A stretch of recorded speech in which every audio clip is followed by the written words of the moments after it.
pasākums, un es pārsteigtu, man uzaicināja uz konferenci, jo pirmo reizi tāda, un es vadu jau 16 gadu, un ka mums ir jaunieši, kas maz redz tādas organizācijas, tādas pasākumus, un viņi grib arī atbraukt, bet nav iespēju, un būtu lūgums domes deputātiem vadībām atbalstīt tādus pasākumus, lai varētu jaunieši atbraukt arī uz Rīgu un vērot, kā arī citi, kas notiek un kādi svētki, jo mums laukos nav tādi svētki un maz, un pat nezina, kas ir tie maija grapa svētki. Tas ir tiešām, paldies Irinai, es braukšu tur un celšu kāju savu vadību, arī lūkšu domei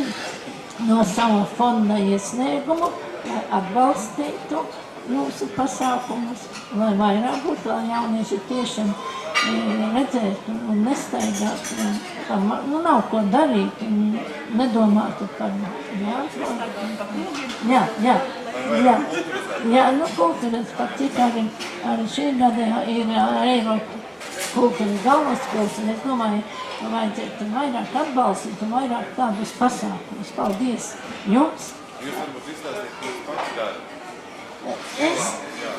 Es jau 16 gadus vadu bērnu atbalstu fondu. Palīdzu bērniem sarīkot sarīkojumus, lai atbrauktu uz Rīgu Ziemassvētkos, Vildienās,